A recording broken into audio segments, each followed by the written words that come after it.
Hello everybody, welcome back to my channel. My name is Gabriel, coming at you straight from Queens, New York. Today we are out on this night, this beautiful night, and we're just doing some soul searching, just thinking about things, thinking about the state of our society, thinking about the state of men and women in our society. And I come to a bit of a realization, not a realization, just kind of a deduction based off of common sense, right? The deduction is that women today, modern women, are more afraid of being wives than they are afraid of being mothers. This is why you see so many single mothers. This is why you see so many women filing for divorce. This is why you see so many women acting a fool out here in social media and in the real world.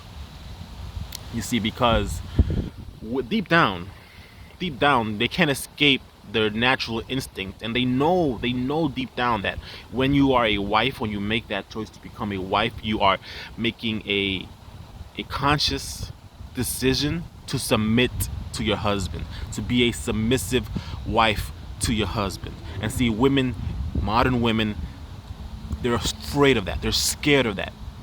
It's one of the most frightening thoughts to them, the idea of giving up power.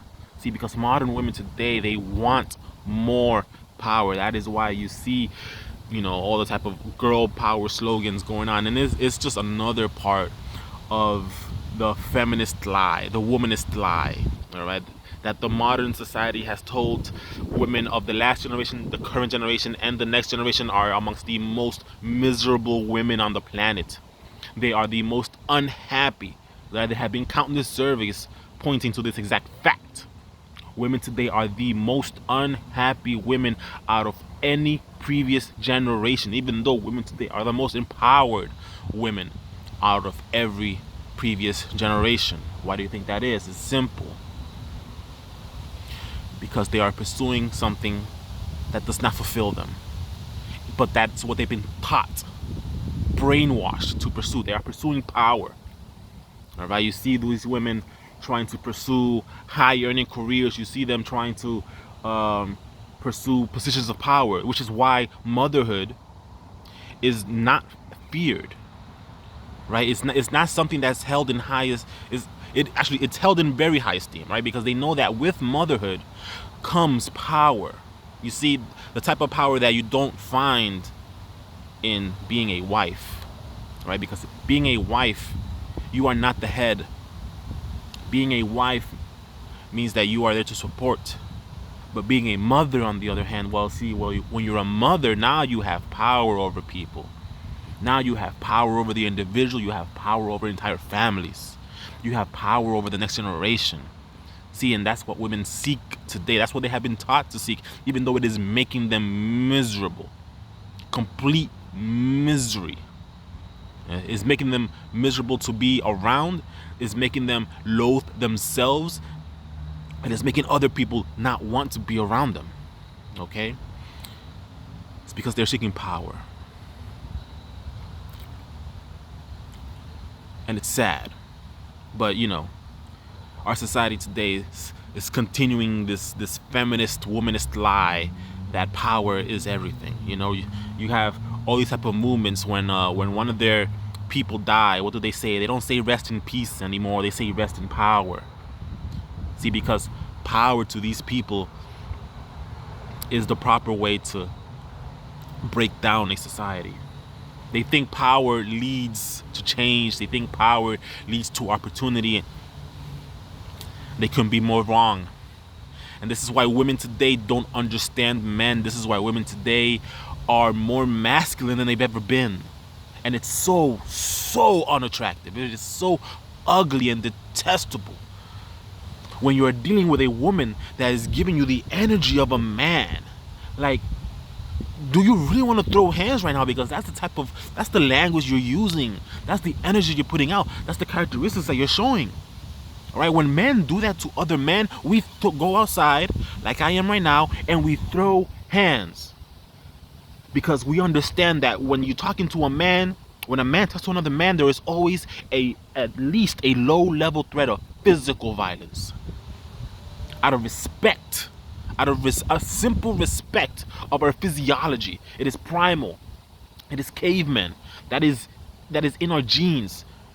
It's a simple, always present, low-level threat of physical violence. But you see, in our society, men are are shamed and shunned for showing that same level of low threat towards a woman. Okay? So if we ever do, what happens? We get thrown in jail. We get disowned. We get accused of everything, and everybody believes the woman, right? That's par for the course. Okay? But that is also why women today feel more more rash than they ever have been, right? Because now they're starting to abuse the notion that a man should never hit a woman, because that is what we have been taught for since for decades now, and it is true to an extent. However, a real woman knows not to push a man's button, because a real woman understands the physical difference between a man and a woman, and a real woman would never push a man to the point where he feels like he's dealing with another man. But that's what women feel empowered to do. When a woman does that nowadays, when a woman does that, she's called a bad bitch. Right? She's called an empowered, independent woman when she acts like a man. But then these same women out here, single or alone, or in miserable relationships, not understanding why their man or their boyfriends or just any type of potential mate is trying to steer clear of them. This is because you're acting like a man. Plain and simple. You're stepping away from what makes you divine. And what makes you divine in the eyes of a man is your femininity, not your masculinity. It's not your ability to mimic the qualities of a man. It is your ability to manifest, always manifest the qualities of a feminine woman. That is what makes you divine in the eyes of a man. And if you don't want to be with a man, then go ahead, be a man all you want, right? But if you hear talking about children and a husband and a white picket fence and a house and a dog and cats and all that type of nonsense, you don't get to be a man. Plain and simple. Anywho, I'm out here having a bit of a late night snack out in a nearby park. Just thinking to myself, that's all. Thanks for watching. See you next one.